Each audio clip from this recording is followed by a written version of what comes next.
think without any further ado kita langsung mulai aja ya. Jadi di sini judulnya adalah Unlocking 600 plus TOEFL ITP Score. Sebenarnya mungkin semua orang di sini, Bapak Ibu semua udah tahu ya apa itu TOEFL ITP. Itu juga akan menjadi persyaratan biasanya di beasiswa atau misalnya Bapak Ibu mau kuliah di luar negeri. Jadi sebenarnya banyak bukan hanya TOEFL ITP, dia ada IELTS, ada TOEFL IGP. Untuk di Indonesia yang paling terkenal itu yang kedua mungkin kita bisa um, anggap. Jadi itu ada TOEFL ITP. TOEFL ITP itu singkatan dari Teaching, I mean Test of English for Foreign Language, itu institutional test paper gitu. Jadi sebenarnya dia melalui kertas, tapi ini melalui internet juga gitu ya. Jadi ada yang online pilihannya, ada yang offline gitu. Dan untuk kita dapat skor 600 plus itu termasuk di level yang sudah lumayan tinggi dan ini adalah kualifikasi yang cukup tinggi jika kita ingin mengikuti apapun gitu untuk syarat yang ada di misalnya beasiswa ataupun BUMN begitu ya. Jadi di sini saya akan menyampaikan apa sih yang perlu kita tahu untuk mencapai target skor ini. Oke, pertama-tama kita mulai dulu kenapa sih pentingnya nilai 600 plus itu ya dan gimana realita lapangan ya. Dan mungkin Bapak atau Ibu di sini udah tahu ya kalau ada beasiswa di Indonesia seperti LPDP atau Fulbright atau RS atau misalnya ada exchange program gitu di kampus. Nah, biasanya mereka mensyaratkan target score-nya. Mungkin ada yang minta 500 atau 550, tapi misalnya jika Bapak Ibu mendapatkan nilai 600 plus, itu otomatis list kita udah lolos seleksi administrasi. Dan itu udah mutlak at least lolos seleksi administrasi di LPDP atau misalnya Fulbright gitu. Kemudian walaupun misalnya bukan untuk beasiswa, itu juga bisa pakai nilai 600 plus itu untuk BUMN. Biasanya BUMN itu dia ada syarat untuk bahasa Inggris. Jika Bapak Ibu misalnya udah mendapat 600 plus di TOEFL ITP, itu sudah menjadi salah satu peluang besar untuk dapat pekerjaan ini ya. Kemudian selain BUMN dan juga beasiswa juga, ya ini nilai 600 juga bisa menjadi bukti kredibel untuk Bapak Ibu yang menunjukkan bahwa Bapak Ibu sudah menguasai tingkat mahir di bahasa Inggrisnya. Jadi ini beberapa klasifikasi dengan skor TOEFL. Sebenarnya skor TOEFL ITP itu ada di rentang 310 sampai 677 paling tinggi gitu ya. Tapi kalau kita klasifikasikan ke levelnya, itu ada basic user atau di A2, 400 sampai 450, sampai yang paling tinggi itu adalah highly proficient atau setara native speaker ya. Jadi ada di C2 dan nilainya ada di 600 plus. Dan sebelum kita ke TOEFL-nya listening ataupun apapun itu dulu, aku mau kasih tahu dulu apa sih TOEFL ITP gitu ya. Jadi seperti yang sudah saya bilang, TOEFL ITP itu adalah Test of English for Foreign Language. Kita orang Indonesia itu kan make ini ya. Dan TOEFL ITP especially, dia perlu sekitar waktunya ada 110 menit, and then terbagi menjadi ada tiga, ada listening, speaker and written expression, dan reading gitu ya. Listening biasanya itu dikasih waktu sekitar 30 menit. Kemudian ada structure dan written expression ya, itu akan ada waktunya sekitar 25 menit saja. Kemudian terakhir itu adalah reading comprehension dan totalnya itu ada sekitar 50 total dan waktunya itu 55 menit. So here, first of all, apa sih yang harus kita lakukan untuk meraih target skor seperti tadi yang saya sudah lihat di message, ada yang target skornya 500, ada yang 550, ada yang 600 gitu. Jadi sebenarnya pertama-tama kita harus tahu dulu apa sih bottleneck kita. Apa itu bottleneck? Bottleneck itu adalah hambatan sih yang hambat kita untuk meraih target skor ini. Misalnya nih di listeningnya, kita analisis, oh di bagian listening saya kurang fokus atau sering kehilangan fokus nih di tengah rekaman audionya atau misalnya oh, speakernya ini kayaknya terlalu cepet deh atau mungkin malah vocab kita yang kurang gitu kan kita kurang familiar sama mungkin ada idiom atau phrasal verb gitu. Kemudian kalau di structure kita analisis misalnya di structure kita masih bingung bedain oh, mana nih subjeknya, mana nih verbnya, karena itu sangat penting ya di structure. Kemudian mungkin ada di structure itu namanya apositif, mungkin kalian masih bingung nih apositif ini yang mana gitu ya. Atau malah kita sering terjebak sama inversi kalimat atau mungkin sama waktunya ya, karena structure and written expression ini soalnya cukup banyak, ada 40 dan waktu yang diberikan untuk kita itu cuma 25 menit. Kemudian untuk di readingnya mungkin kita analisis apakah kita juga sering kehabisan waktunya karena 55 menit untuk 50 soal gitu kan. Jadi satu soal kita harus selesaikan dalam waktu mungkin 1 menit lebih dikit gitu kan. Atau mungkin kita kesulitan untuk memahami kesimpulan tersiratnya. Jadi di sini mungkin Bapak Ibu harus melihat di mana bottleneck-nya ya. Mungkin nanti kalau misalnya udah tahu bottleneck-nya masing-masing, nanti kita membutuhkan pendalaman materinya lebih spesifik. Jadi supaya kita belajarnya nggak cuman secara general gitu, secara umum. Jadi benar-benar targetnya untuk target skor kita misalnya di 550 atau 600. Jadi kita harus tahu trik eliminasi cepatnya atau mungkin kita bisa evaluasi sama mentor atau sama tutor untuk kita menghindari error-error yang sudah kita buat gitu ya. And then setelah kita tahu, now saya mau memberikan beberapa contoh dan mungkin secara umum untuk mengerjakan setiap partnya ya, listening, structure, dan juga reading comprehension. So, first of all, ada listening. Listening itu dia terbagi menjadi tiga ya, ada part A, part B, dan part C. Nah, di part A itu biasanya soalnya ada di nomor 1 sampai nomor 30. Nah, di sini isinya adalah short dialogue atau dialog pendek.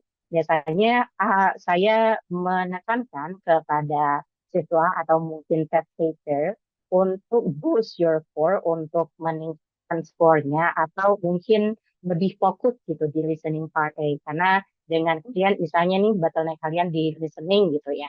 Jadi dengan kalian mendapatkan, let's say, 29 soal benar gitu di part A itu sudah bisa mendapatkan target score 500 gitu di bagian listeningnya. Jadi usahakan mungkin at least karena dibayangin gitu mungkin part B sama part C itu lebih susah ya. Jadi mungkin di part A itu adalah cara kita yang paling, I would say paling best untuk boost our score everyone. Jadi gimana strateginya? First of all, saya selalu bilang kalau kita lebih fokus ke speaker kedua. Jadi di part A itu dia ada 3 speaker. Speaker pertama itu biasanya akan bertanya atau misalnya memberikan pernyataan. Kemudian speaker kedua itu akan merespon. Nah, biasanya yang sering ditanyakan itu adalah respon dari speaker kedua ini, oke? Okay? Jadi apakah dengan kita mendengarkan speaker kedua kita nggak fokus ke speaker pertama? No, not at all.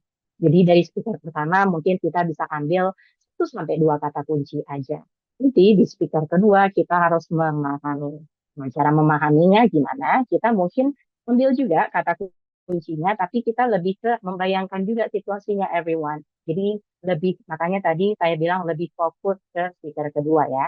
Nanti speaker ketiga akan menanyakan pertanyaannya. Karena listening itu dia tidak akan ngeprint ya soalnya di paper atau misalnya nanti kalau misalnya tesnya online itu di layar itu nggak akan muncul pertanyaannya karena yang muncul cuma optionnya aja A, B, C atau D gitu ya.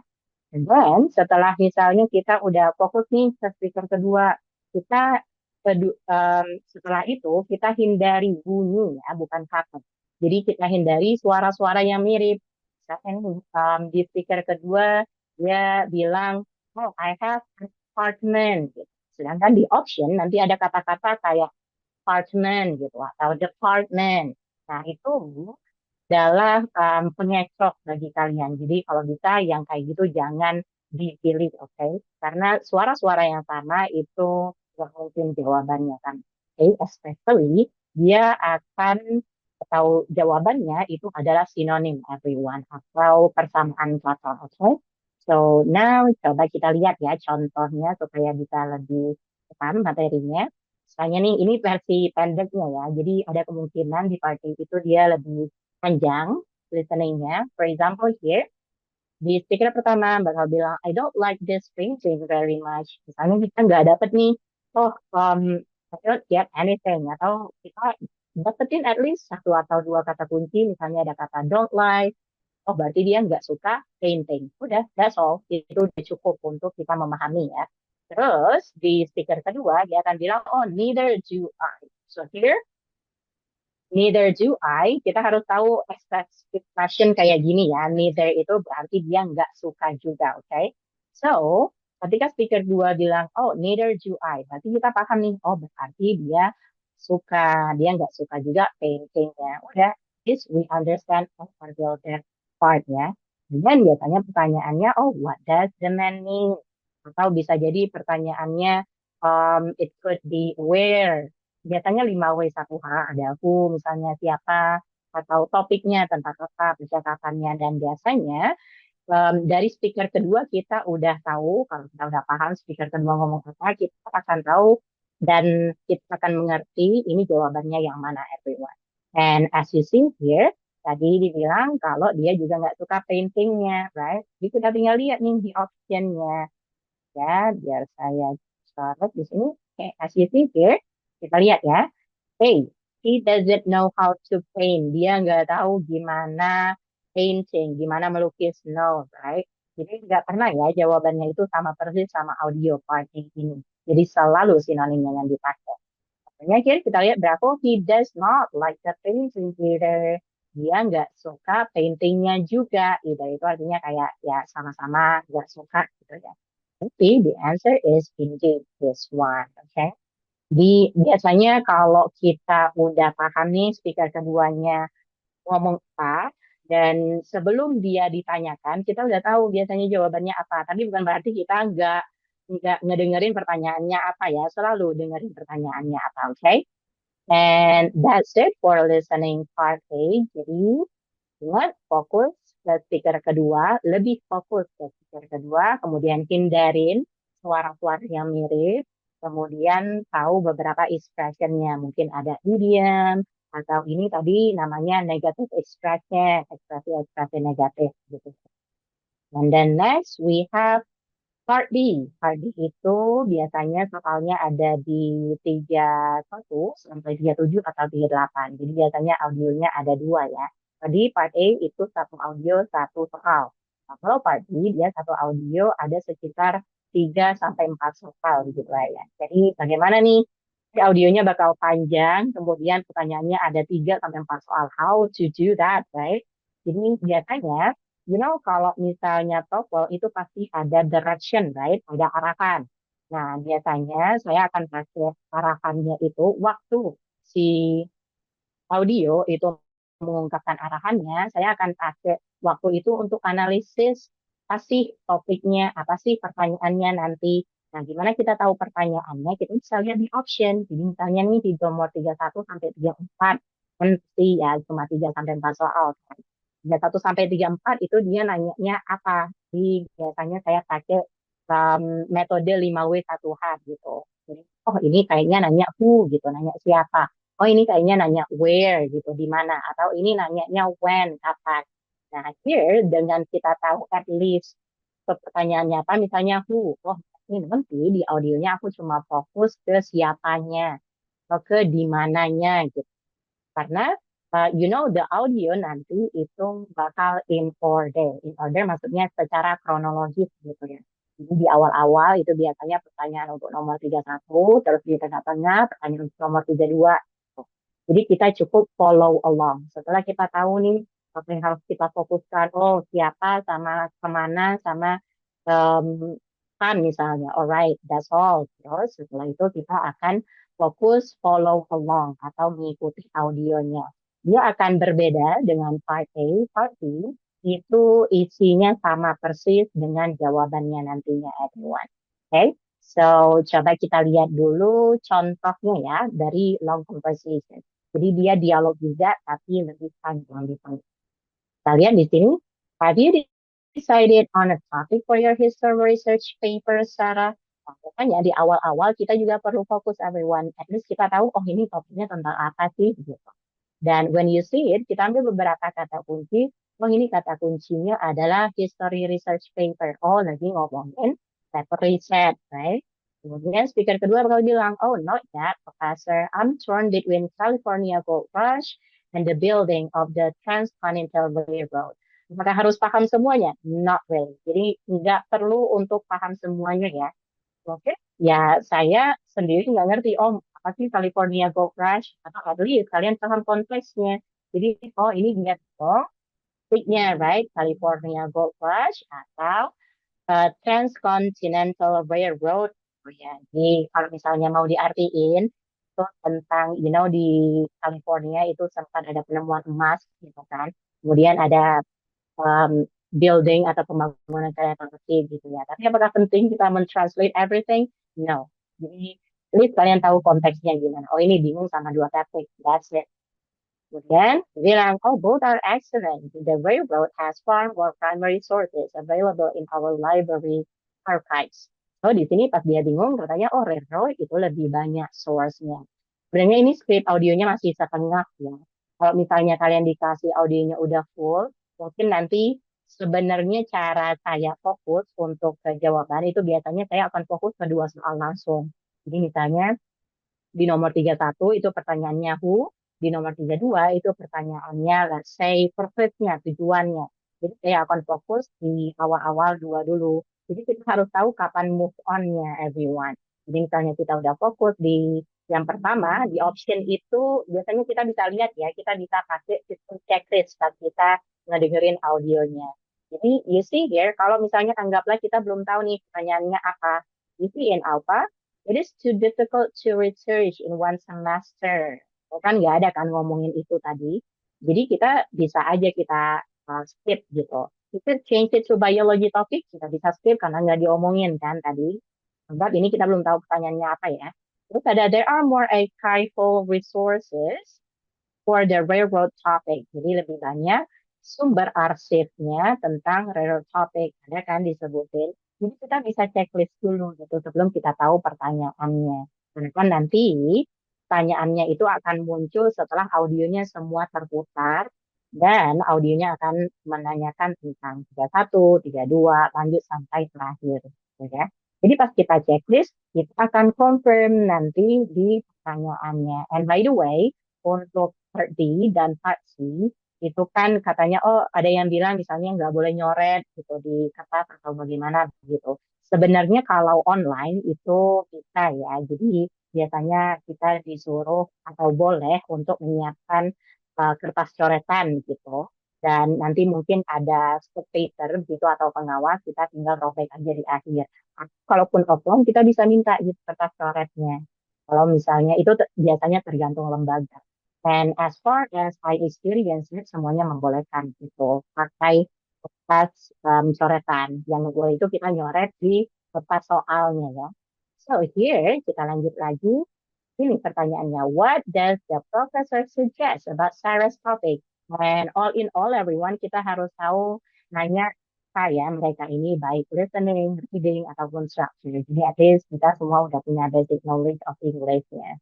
Jadi katanya apa ya, profesor itu sarankan kan tentang topiknya dan kita udah lihat tadi di A, B, C, D yang banyak disebutin itu adalah ya C, right? Atau misalnya yang nggak disebutin itu delta tadi dia nyebutin gitu gold price tapi dia nyaraninnya adalah si rare topic. So that is answer, okay?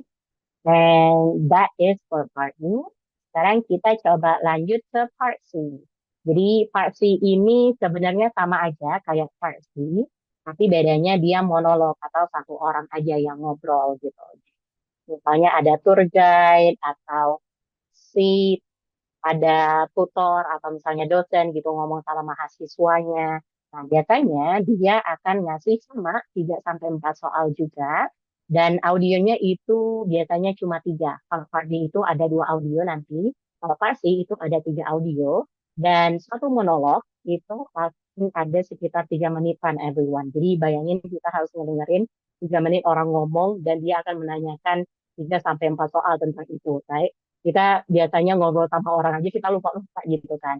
Makanya kadang dengan kita nyoret-nyoret itu cukup membantu. Misalnya kita punya short term memory gitu kan.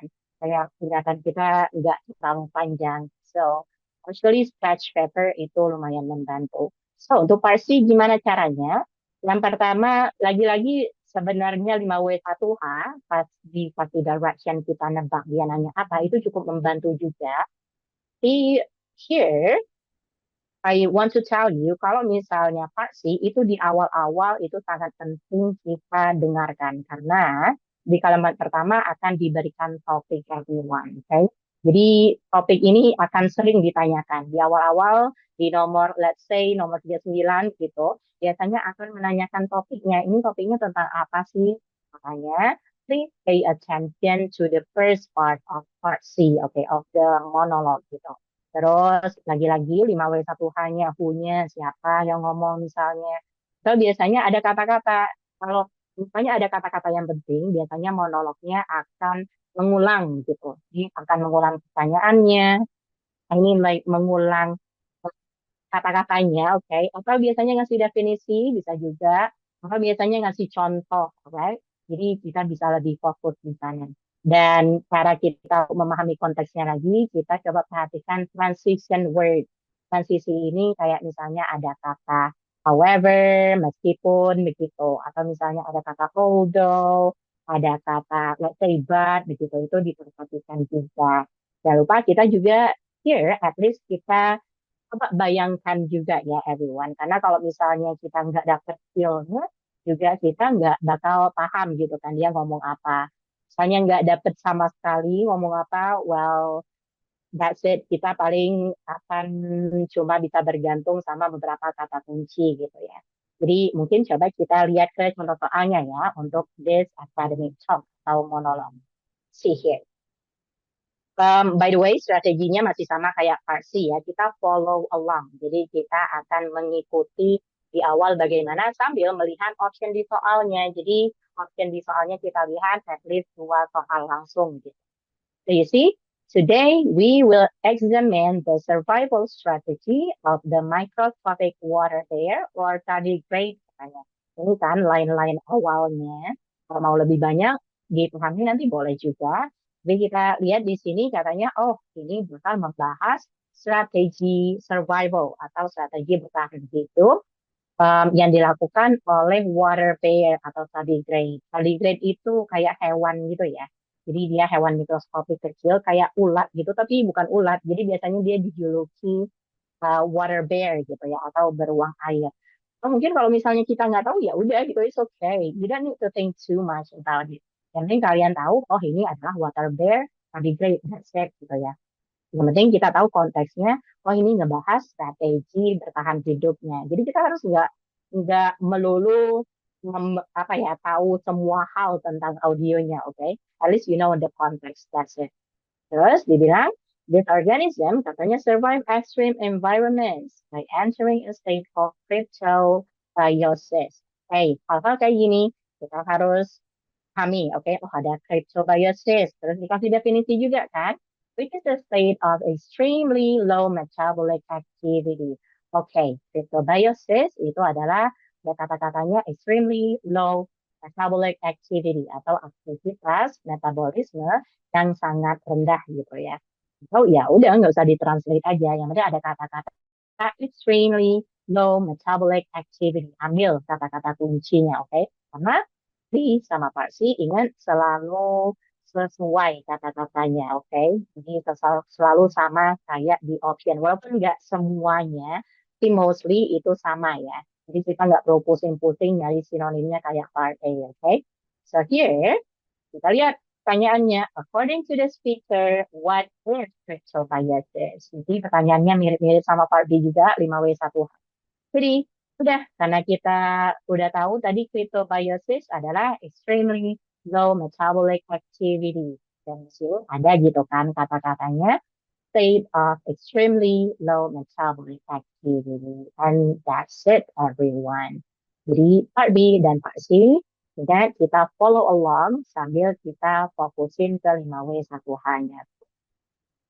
Alright, next one, ke structure and written expression. Jadi untuk structure ini Soalnya itu ada sekitar 15 soal dan isinya adalah kita harus mengisi bagian rumpang. Of course, soalnya masih multiple choice ya. Jadi gimana sih caranya? Pertama-tama kita harus tahu part of speech everyone atau English sentence in specific, oke? Jadi here kita harus tahu English sentence itu setidaknya punya satu subjek dan satu verb. Jadi nggak mungkin satu kalimat bahasa Inggris itu cuman ada satu subjek aja, verbnya nggak ada gitu ya, no, itu nggak bisa disebut kalimat. Jadi di structure especially kita harus tahu nih, oh, aku harus punya satu subjek, aku harus punya satu verb gitu. Dan kemudian gimana kalau subjeknya banyak nih, gimana kalau mau tambah verb lagi? Nah, biasanya saya sering analogikan ini dengan pasangan gitu ya, subjek sama verb itu berpasangan. Jadi gimana kalau kita mau nambah pasangan lain gitu, subjek sama verb lain, itu kita tinggal tambahin yang namanya conjunction. Itu conjunction. Conjunction itu adalah kata penghubung everyone. Jadi biasanya kalau misalnya kita um, jelaskan, kita tulis, dia akan menjadi kayak gini ya. Subjek, setelah subjek itu akan ada verb, setelah verb itu akan ada conjunction, setelah itu ada subjek lagi, dan ada verb lagi. Jadi nggak boleh tuh misalnya subjeknya subjek, habis itu subjek lagi. No, you cannot do that, okay? Jadi always dia subjek, setelah itu pasangannya adalah verb. Ibaratnya mereka ini nggak boleh substitut gitu ya. Jadi kadang ada yang conjunctionnya bisa jadi subjek. Jadi kita harus pelajari itu juga, everyone. So, again, yang paling utama emang subjek sama verbnya. Kita harus tahu mana sih subjeknya, mana sih verbnya. Nah, yang biasanya jadi subjek itu adalah kata benda, everyone. Jadi kita harus tahu noun ya. Noun itu kata benda, misalnya table atau apa lagi bottle gitu. Nah, itu semua bisa jadi subjek. Kita juga bisa jadi subjek, right? Terus verb, kata kerja. Kita harus mengenalin juga si kata kerja. Biasanya ada kata kerjanya itu biasanya ada SS-nya gitu kan. Misalnya goes gitu. Atau misalnya are going gitu. Atau misalnya went to. Nah, itu harus kita pelajari juga. Dan kita juga harus waspadai apositif. Yaitu apositif. Positif itu seperti yang sudah aku jelaskan tadi, kan yang penting di structure itu yang kayak gini ya, subject verb, connector, subject verb. Bentar ya, ini let me just erase it, takut mengganggu. Oke, wait everyone. Bentar, let me just erase all of this. Oke, jadi kalau misalnya dia A positif itu saya akan anggap itu namanya extra. Jadi kita nggak puting-puting gitu. Karena kan kita udah mikirin listening, udah mikirin apa lagi reading gitu kan. Jadi kalau bisa structure ini kita buat simple aja. Karena kalau misalnya kalian udah master subject, verb atau structure and written expression ini, otomatis di bagian ini atau part 2 dari TOEFL ini yang paling mudah untuk dikerjakan everyone. Because well, apositif, kita balik lagi ke apositif tadi itu adalah ekstra karena isinya adalah penjelasan. Okay? Jadi mungkin nanti aku akan jelaskan lewat soal ya. Kemudian eliminasi double subject katanya. Ya tadi seperti yang saya sudah bilang, nggak ada yang subjeknya dua, verbnya satu ya. Kalaupun dia mau pakai subjeknya dua, otomatis biasanya ada kata penghubungnya. Misalnya kata penghubung itu ada and, ada but, ada however, tadi transisi itu juga masuk, bisa jadi kalau dia di tengah-tengah itu adalah kata penghubung ya. Di mungkin supaya lebih jelas kita lihat ya ke soalnya. Oke, untuk structure dari written expression will translate.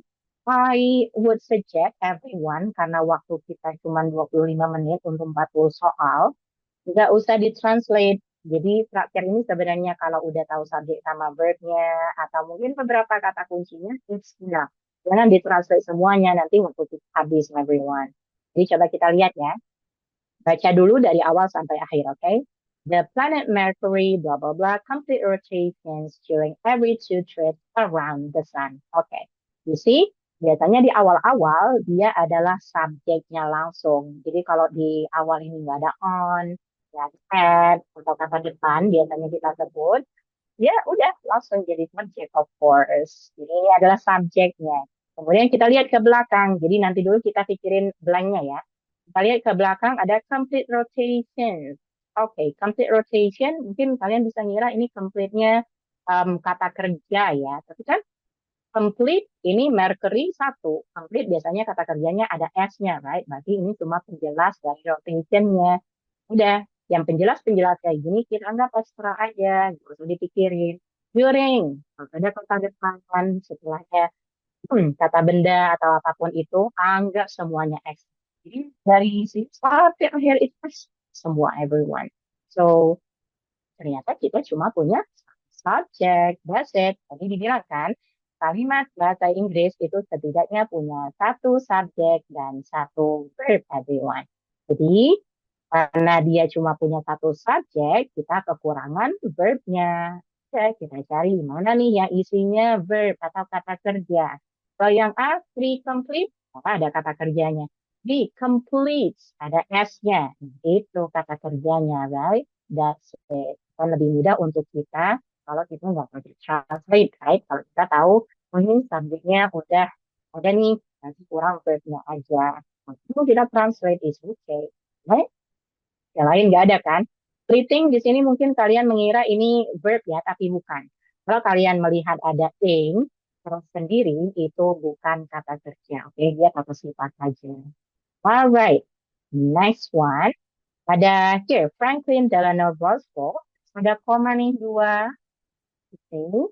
And then the 32nd American president served 4 terms. Okay, let me tell you, apa ini koma dua ya? Koma dua inilah yang dinamakan dengan appositive everyone. Jadi appositive itu biasanya isinya adalah kata benda atau jadi bisa satu kata atau connector, subjek sama verb ya, atau klausa begitu. Klausa kata benda biasanya kita menyebutnya. So here kita coba karena di awal Franklin udah jelas ini ada pendampingnya, subjeknya ya. Karena ini komanya dua, of course verbnya adalah yang di belakang sih. Jadi dia benar-benar kepisah ya kalau koma dua begini. Nah di sini when you see it, udah ada satu subjek sama satu verb nih, udah ada pasangan nih. Kalau misalnya kita let's see di pilihannya ada who was, ada became sama apa lagi ya. Mohon maaf itu nggak kelihatan ya deltanya. Yang pasti nggak ada kata benda kan. Otomatis kita perlu dia full gitu kan. Kalau mikir dia full, kita perlu yang kayak gini, right? Supaya dia nggak selingkuh ibaratnya. Supaya ada subject verb lain. Berarti kita perlu connector atau conjunction subjek sama verbnya. Nah, conjunction itu kata penghubung ya. So here, kenapa jawabannya bravo? Kenapa who was? Nah, who itu juga termasuk conjunction yang bisa jadi subjek everyone. Nah, setelah itu verbnya yang mana? Verbnya itu was. Kalau misalnya apa? Subjek aja adanya he. Was itu verbnya, nggak ada conjunctionnya. Terus kalau yang si became itu cuma verbnya aja, kata kerjanya aja nggak bisa. Nanti double dia sama serve. Jadi hal yang kayak gini kita bisa fullkan dulu. Jadi sekarang dia udah full. Who was itu adalah connector yang juga sebagai subjek punya. Was itu adalah verbnya. And that's how about subject and verb. Jadi overall semuanya strategi structure itu kayak gini ya, nomor 1 sampai 15 cara untuk mengerjakannya. Well, I hope you setidaknya punya sebenarnya ada detail-detail lain yang harus kalian pahami selain subject sama verb itu. Gimana cara bedain mungkin conjunction itu yang mana sih? Kalau positif itu yang kayak gimana juga gitu. You will have to learn about that. Okay? Next, we have the written expression. Written expression ini soalnya lebih banyak, ada di nomor 16 sampai nomor 40. Dan kita disuruh untuk lihat mana sih kesalahannya, mana sih yang salah, dan juga A, B, C, and D. Okay? Jadi caranya gimana? Lagi-lagi biasanya saya akan baca dari awal sampai akhir to make sense of the sentence ya. Misalnya, Greyhound is a 2020 American war film directed by Terence Malick and starring Tom Hanks, who also waiting this screenplay. Biasanya kalau misalnya udah kita baca dari awal sampai akhir, itu kita udah tahu yang mana yang salah. Tapi kalau misalnya belum tahu juga, kita coba lihat satu-satu. Jadi kita cek dia paralel nggak. Nah, biasanya ada kata and, or, but. Di depan sama di belakangnya harus sama. Sama kata-katanya, tapi sama ada yang namanya part of speech gitu ya. Ada misalnya kata benda di depannya, di belakangnya juga kata benda. Oh, di depannya kata kerja, di belakangnya juga kata kerja gitu ya. Kemudian kita juga harus periksa tensesnya. Kalau biasanya kalau di depannya itu adalah di masa sekarang, for example present, nah di belakangnya juga di masa sekarang. Atau kalau misalnya dia di masa lampau, di belakangnya juga di masa lampau. Nah, di sini, in this text, in this question, kita cek ya. Kita juga harus lihat word formnya. Tahu tadi yang aku bilang part of speech-nya, misalnya kita cek kata sifatnya gimana. Biasanya apa sih yang datang setelah kata sifat gitu. Atau kata keterangannya adverb. Atau bisa jadi kata tandanya. Kita cek semua everyone. Tapi supaya cepat, kita cek satu-satu. Kita lihat langsung here. Yang pertama itu ada directed, right? Nah, directed ini hubungannya kemana? Kita lihat dulu. Yang biasanya ada ed gini, apalagi di setelahnya adalah by, right? Directed by. Oh, ini berarti pasif. Dia didirect oleh. Ini udah bener kan? That's it. Jadi biasanya kita lihat hubungannya satu sama lain ya. And then starring. Starring Tom Hanks katanya. Starring itu biasanya ing artinya itu it ya atau me. Jadi apakah starring ini cocok untuk Tom Hanks? Jadi starring Tom Hanks ya ini udah bener kan? Jadi Tom Hanks yang memerankan si film apa Greyhound ini. So B juga udah bener. Jadi kita ceknya satu-satu kalau kita nggak ketemu ya. Beruntung kalau misalnya kita udah dapet di Alpha everyone. Tapi kalau belum dapet kita cek. Next, who also writing? Sini kita lihat ada who, right? Tadi who seperti yang udah saya bilang adalah connector sama subject. Setelahnya pasti harus kata kerja kan. Sedangkan writing tadi juga saya sempat bilang king sendiri dia bukan kata kerja, dia cuma kata sifat. Nggak bisa dong kayak gini, sedangkan kita perlu kata kerja. Ya, writing ini salah. Maksudnya dia, ini kita lihat pakainya if ya, present. Tapi ya mungkin write aja dia tulisannya, bukan writing. Kalau kita udah yakin 99% gitu, atau 90%, kita nggak perlu cek lagi option lain.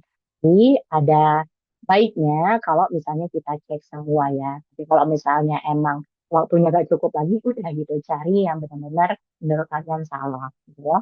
And that's it untuk structure sama written expression. Sekarang kita lanjut ke reading comprehension-nya. Oke, for reading comprehension, kalau tadi di listening atau di structure, atau saya nggak nyuruh kalian untuk translate semuanya. Nah, untuk reading itu at least kita punya beberapa basic vocab ya, punya beberapa kosakata yang kita tahu.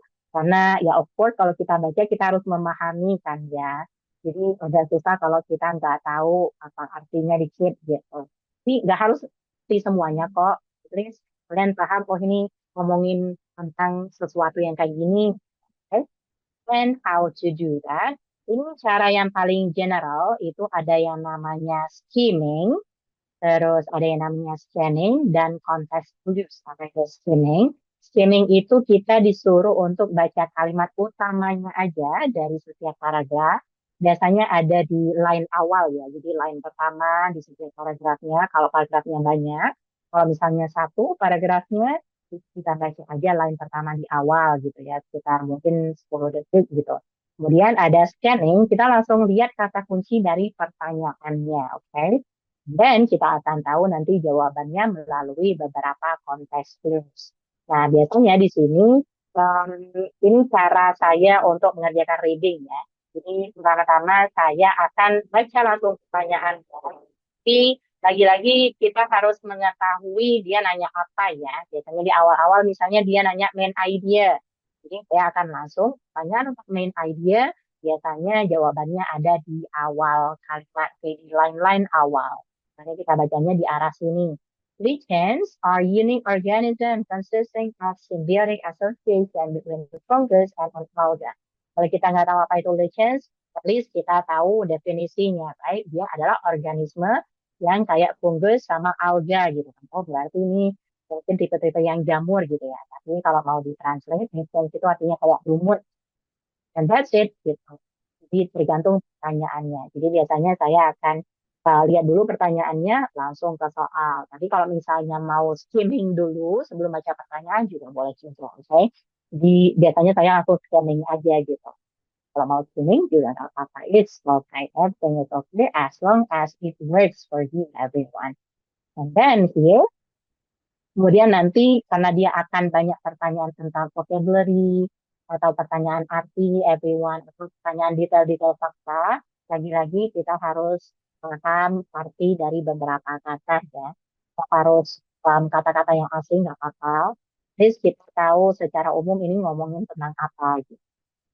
And then kita coba lihat beberapa contohnya ya. Jadi ada banyak tipe pertanyaan. Biasanya yang pertama itu dia akan nanya main idea-nya, ide pokok. Sama lah ya kayak bahasa Indonesia gitu. Dan dari sini, what is the main topic of the passage? Biasanya pertanyaannya kayak gitu ya. And for your information everyone, di TOEFL itu biasanya ada dikasih barisnya. Ada di line 5 misalnya atau line 10 gitu. Dia akan ada di samping-samping sini gitu ya. Akan ditulis gitu line-nya. Supaya kita mudah gitu untuk locate di mana sih kata kuncinya gitu. Jadi kalau main idea tadi kita udah lihat kan. Katanya lichens itu adalah organisme unik yang terdiri atau yang ada symbiotic association atau hubungan simbiosis antara fungus sama alga. Ini aja kan? Udah, that's it. Oh, tadi ini ngomongnya rumput yang punya simbiosis atau hubungan simbiosis sama fungus sama alga gitu. Then when we see it, kita cari yang paling spesifik yang bisa nge-cover si line pertamanya tadi, oke? Okay? Kalau misalnya dia line pertamanya banyak paragrafnya, kita cari yang nge-cover semuanya. Misalnya di paragraf awal ngomongin definisi, di paragraf kedua ngomongin contoh. Nah, biasanya optionnya itu akan ada definisi dan contoh-contohnya gitu. Karena ini cuma satu paragraf, jadi udah jelas, right? Ada di Bravo. Symbiotic relation, hubungan simbiosis di relations gitu. Kalau misalnya alpha desert, nah dia ngomongin desert kan di line awal, apalagi fungi di sini. Ngomongin fungi juga enggak kan, cuma fungus tadi, tapi kan fokusnya ke lichens. And that's how it is. And then ada factual detail. Ini akan nanya terkait si readingnya. Coba kita lihat langsung pertanyaannya. What does the fungus provide to the alga? Oke, apa yang fungus itu sediakan, oke, atau kasih ke alganya. Kita cari kata kuncinya provide. Itu fungus, alga. Kita cari ya, provide di sini. Nah, biasanya ya kayak gini ada di line-nya ya. Kita cari ada provide, fungus. The fungus provide. Oh ya, I forgot to tell you everyone. Biasanya reading comprehension juga berurutan ya jawabannya. Anggaplah kalian udah selesai nih di paragraf pertama, misalnya di nomor 1 sama 2. Nah, biasanya jawaban nomor 3 itu pasti di paragraf setelahnya. Dia nggak pernah mundur gitu ya, kalau reading. Stay in order. So here, the fungus katanya provide. Ada kan kata-kata provide-nya? A physical structure that protects the alga from dehydration. Oke, oh berarti protects melindungi alga dari dehidrasi. So, udah jelas di sini apa yang disediakan ke alganya, which is action from dehydration. Jadi biasanya factual detail itu akan lebih mudah kita tahu jawabannya dari kata kunci gitu ya. Kemudian untuk vocabulary, nah ini yang agak susah untuk dikasih strateginya, ada tapi secara general ya. Jadi mungkin saya cuma bisa ngasih tahu untuk vocabulary ini, biasanya di teks itu akan diberikan konteks gitu. Ada kadang jika kita beruntung dikasihnya contoh atau definisi. Jadi itu akan memudahkan kita untuk memahami artinya apa gitu ya. So coba kita lihat yang ini ya. The word sustain is closest in meaning to, okay? Sustain. Kita lihat dulu, cari dulu kata sustain-nya. Oke, ya kan kata sustain. Jadi katanya photosynthetic alga produce, Biasanya saya mengartikannya itu dari konteksnya kayak satu kalimat around it, sekitar kata-kata itu. Jadi katanya fotosintetik alga itu memproduksi nutrisi organik yang sustain dua-duanya. Ini ya sustain alga, ya sustain fungus juga. Jadi kita lihat sustain ini contohnya apa ya. Kalau create itu artinya membuat, kayak ya memproduksi or something like that. Tapi kan nggak cocok ya membuat dua-duanya, membuat alga, membuat fungus. No, right? Ya, itu udah jadi dua-duanya. Terus challenge, menantang dua-duanya. Kan ini tadi simbiosis ya, simbiosis berarti saling menguntungkan gitu kan. Berarti jawaban di sini yang paling cocok adalah support atau mendukung. Jadi dia mendukung kedua-duanya, mendukung fungus, tapi juga mendukung si alganya. These are some of the types dari soal reading. Sebenarnya masih banyak juga contoh atau tipe-tipe soalnya, tapi secara umum dia akan bertanya tentang main idea, vocab, sama factual detail gitu ya. Oke, wow, setelah kita lihat beberapa contohnya atau mungkin beberapa strategi umum tadi, tentang listening, reading, sama structure, gimana sih cara kita meraih target skornya? Nah, biasanya itu paling cepet itu kita 1 bulan ya. Jadi untuk dapat TOEFL score 600 atau 450, kita nggak bisa mau cepet gitu. Nggak bisa misalnya seminggu bisa nih langsung 600 gitu. Bisa kalau di awal kita udah dapat misalnya let's say 600, let's say 550 gitu. Itu mungkin bisa jadi ya karena kita udah tahu bottleneck kita di mana, strategi kita gimana. Tapi kalau misalnya kita masih awal atau nilai kita masih 400 gitu kan, sulit untuk kita mau targetnya cepet gitu ya. Kayak misalnya targetnya 600 tapi mau belajarnya seminggu aja gitu. No ya. So here ini adalah beberapa atau rencana belajar strategis yang mungkin Bapak Ibu bisa lakukan di 1 bulan. Jadi di minggu pertama mungkin Bapak Ibu bisa pre-mock test atau tes dulu di awal gitu kan untuk diagnosis gitu, untuk mendiagnosa di mana sih bottleneck-nya atau kelemahannya apakah di bagian listening atau di bagian reading atau di bagian structure-nya malah. Ini kemudian kita bisa juga di minggu pertama itu latihan listening-nya. Jadi kita coba cari structure bunyi mungkin di part A atau part B atau part C. Kemudian di minggu kedua itu kita bisa latihan structure dan grammar for rules-nya. Jadi kita bisa mempelajari subject verb atau pattern structure atau polar error di written expression. Kemudian di minggu ketiga kita bisa mulai membaca cepat gitu atau mulai mempelajari vocabulary gitu. Jadi kita latihan gimana skimming atau scanning teks-teks ilmiah karena semuanya teks TOEFL ITP itu teks ilmiah ya.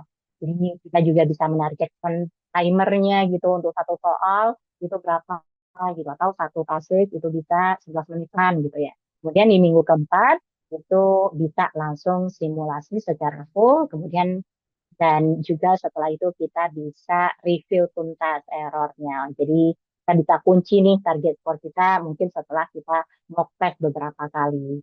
Nah, sebenarnya kebetulan itu juga memprovide itu semua, everyone. Here, I would like to tell you tentang jika misalnya Bapak Ibu sulit untuk ya seperti biasa kita susah untuk konsisten ya, apalagi misalnya kita sambil bekerja atau sambil misalnya sekolah gitu kan, sambil kuliah.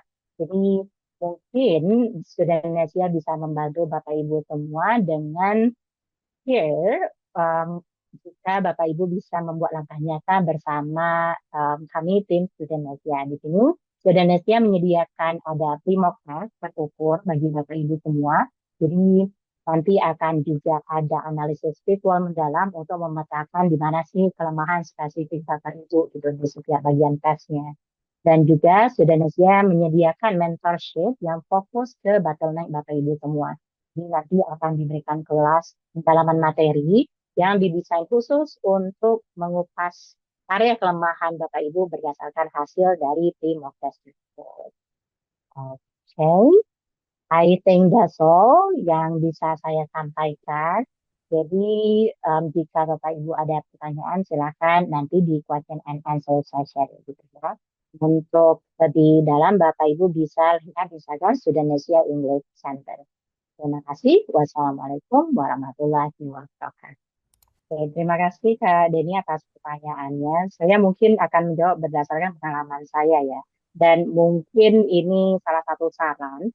Pertama-tama, of course, kita harus coba tahu tadi seperti yang saya sudah bilang bottleneck kita ya. Mungkin dari tes awal kita pasti udah pernah tes gitu kan. Oh ini kayaknya saya lemah di listening nih, atau di bagian readingnya, atau di bagian structure-nya. Nah, nanti setelah kita tahu bottleneck-nya, kita lihat materinya. Misalnya Bapak Ibu punya let's say buku atau apa gitu kan, atau materi, atau mungkin misalnya nanti les di Indonesia gitu, nanti bisa tahu di sana kita lebih fokus gitu untuk oh ya saya harus memantapkan diri di bagian listeningnya atau di bagian readingnya lebih ke apa ya strateginya yang harus kita tahu materinya. Jadi ilmu kitanya yang diperdalam dulu. Nah, nanti setelah ilmunya sudah ada gitu, misalnya di structure nih, oh saya udah ngerti nih subjeknya yang mana, saya udah ngerti nih strateginya gimana, saya udah lihat contoh soalnya di mana.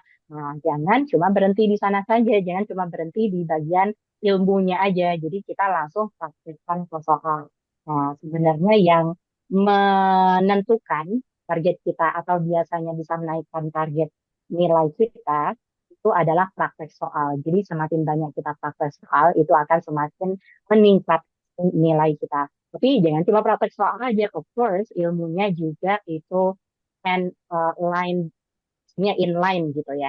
Jadi harus setara. Jadi misalnya nih, let's say kalian praktek aja terus tanpa ilmunya nggak ada nih. Jadi, oke, 100 sekarang nilainya. Kemudian besok latihan lagi, masih 400 lagi. Besoknya latihan lagi, masih 400 lagi. Of course, di situ bottleneck kita ada ilmunya yang belum ada gitu kan. Jadi otomatis di situ kita harus ada materinya dulu, ada ilmunya dulu. Jadi kita udah tahu strateginya dulu, jadi pelajari strateginya dulu. Kalau udah paham, baru kita aplikasikan ke soal. Dan di sana bisa kita latihan soal mungkin berapa kali gitu. Mungkin bisa ditargetkan seminggu itu, let's say 3 kali gitu. 3 malam kita latihan soal soal. Mungkin fokusnya ke listening dulu. Di minggu pertama tadi, seperti yang saya bilang, bisa pre-mock test sama listeningnya dulu. Terus minggu kedua itu bisa di structure gitu ya. Jadi jangan cuma latihan aja tanpa ilmu, atau ilmunya aja tanpa latihan gitu. Jadi dua-duanya harus sama-sama berjalannya. Jadi ilmunya dulu, ilmunya udah ada, latihan kan ke atau enggak aplikasikan ke soal gitu. Dan untuk waktunya sih, I would say kalau misalnya kalian target skornya 600, karena kan biasanya TOEFL itu 2 tahun ya berlakunya. Jadi kalau misalnya harus jauh-jauh hari sebenarnya untuk waktunya, jangan besok atau besok mau pakai gitu hari ini baru mau belajar atau minggu depan mau pakai minggu ini baru belajar, no not like that, oke okay? Jadi harus benar-benar jauh-jauh hari belajarnya. Jadi kalau sekiranya udah saya misalnya berapa bulan sebelum, 3 bulan sebelum, atau 4 bulan sebelum, kalau misalnya udah yakin nih, tadi udah dikunci skornya di bagian mock test, udah sekitar mock testnya sekitar 3 kali sampai 4 kali, udah jelas, nah, biasanya nilai asli TOEFL itu nggak akan jauh dari nilai mock test kalian everyone. Paling bedanya mungkin sekitar 20 poin gitu, karena kan satu TOEFL versi itu akan lebih susah mungkin. Jadi begitu mungkin saran dari saya kan, semoga menjawab. Oke, untuk pengalaman saya sebenarnya, ini saya jujur dulu di tahun 2014 atau kalau nggak salah itu setelah SMA. Saya sebenarnya tidak tahu sama sekali sama TOEFL dan di situ sama skor saya masih di 400-an dan saya untuk TOEFL, skor saya tadi saya belajar pelajarin dulu. Jadi kebetulan ada bukunya ya, ada TOEFL buku TOEFL begitu. Jadi saya pelajari, oh ini subjek, ini verbnya. Jadi saya pelajari strateginya bagaimana. Setelah itu saya banyak-banyak latihan soal. Jadi seperti yang sudah saya bilang tadi, saya ilmunya dulu saya kumpulin. Setelah itu saya coba aplikasikan ke soal. Kemudian setelah itu terakhir setelah tes yang 400, saya tes lagi untuk sidang kuliah. Untuk sidang kuliah itu kebetulan jurusan kami itu memerlukan 500 gitu. Dan alhamdulillah kami mendapat saya mendapatkan nilai di 500, saya lupa kayaknya 520-an gitu. Ya, setelah itu em, saya mulai ikut TOEFL official, dan di official test itu saya memerlukan untuk beasiswa gitu kan. Kebetulan beasiswa PDT gitu ya di 550.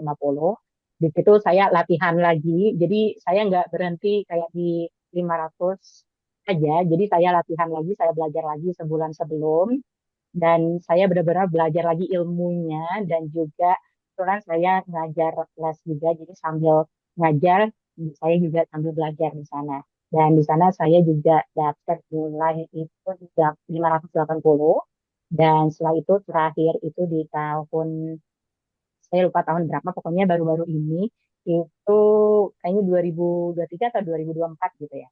No, no, it should be 2024, ya 2024 akhir kayaknya. Nah, di situ saya alhamdulillahnya dapat 610, dan of course sebelum tes itu saya belajar juga. Jadi kita jangan cepat puas sih dengan nilai kita. Misalnya nilai kita udah 580 nih, oh ya udah aman nih nilai kita. Nah, jadi harus tetap belajar juga setiap kita mau terus. Jadi sekitar 2 bulan atau sebulan sebelumnya supaya ya nilainya meningkat. So, of course ada mock testnya, ada latihan ilmunya lagi, terus latihan soalnya lagi gitu. Jadi biasanya ada sekitar, saya sisihkan sekitar 3 jam gitu. Nggak melulu setiap hari, tapi at least 3 jam itu mungkin 3 kali dalam seminggu atau 2 kali dalam seminggu gitu untuk memantau nilai.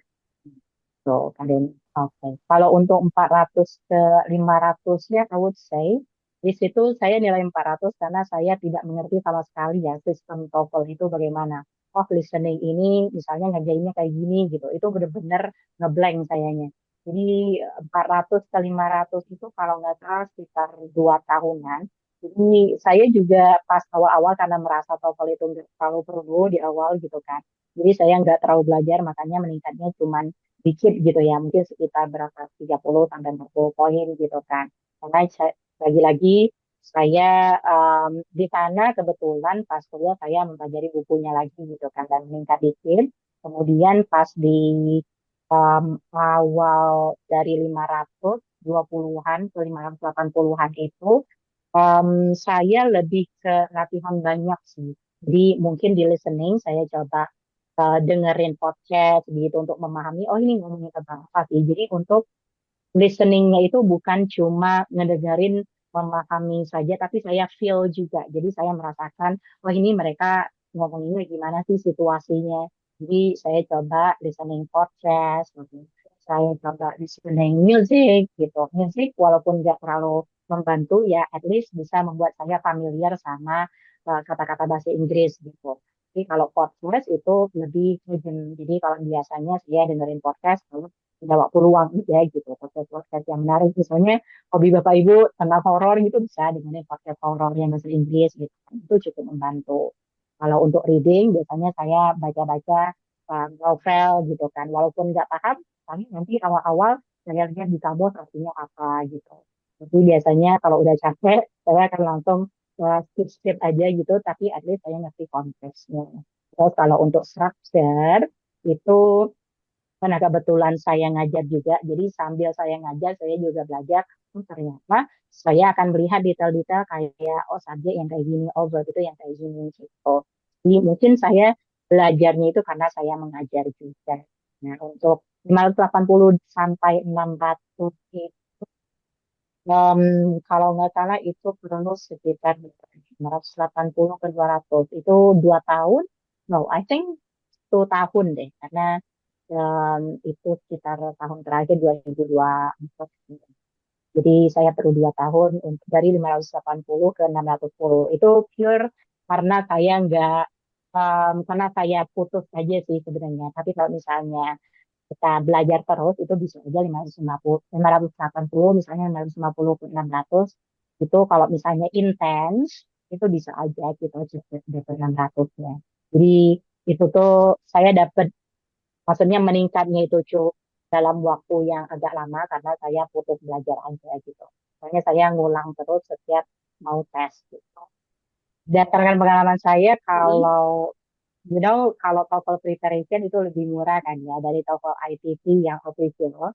Jadi emang paling benar kita ikut TOEFL preparation dulu aja gitu untuk lagi-lagi untuk mengunci target skor kita. Biasanya kan LPDP atau BUMN gitu kan atau beasiswa AS lainnya itu biasanya memerlukan yang official test dan untuk official test kita perlu 600 ribuan ya kalau nggak salah sekarang.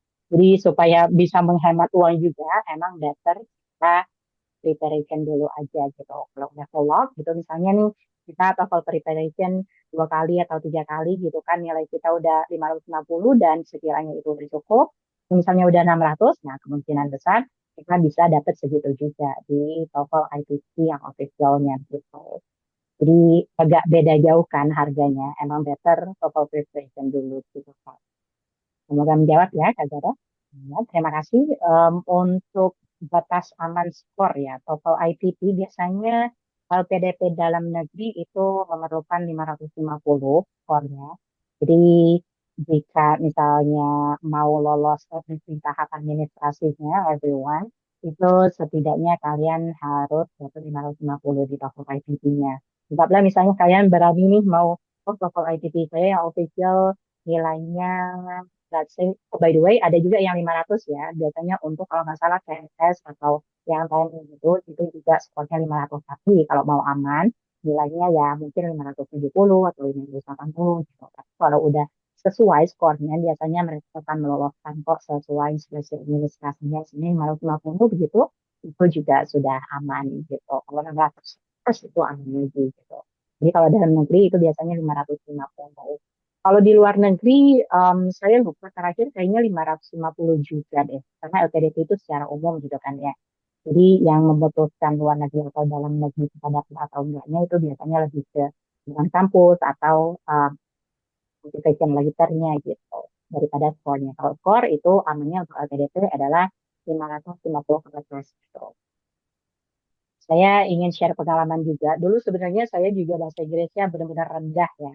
Jadi dulu itu selain karena tuntutan kuliah gitu kan, saya biasanya setiap hari benar-benar spare waktu saya untuk ngobrol depan kaca gitu selama 5 menit setiap hari. Kemudian nulis diary juga walaupun agak alay gitu kan ya. Tapi it works actually karena setelah 2 tahun atau 3 tahun saya lihat oh grammarnya sangat hancur gitu kan. Tapi itu mungkin nggak enjoyable juga. Jadi kalau say kita mungkin masing-masing dari Bapak Ibu bisa cari hobinya apa sih sebenarnya. Nah untuk saya sendiri, karena saya hobinya nonton gitu kan, misalnya drama atau movie gitu kan, saya akan coba pertama-tama nonton nonton film itu dengan subtitle bahasa Inggris dulu gitu. Jadi cara coba walaupun nggak ngerti dia ngomong apa, ya at least saya paham konteks dari videonya gitu kan.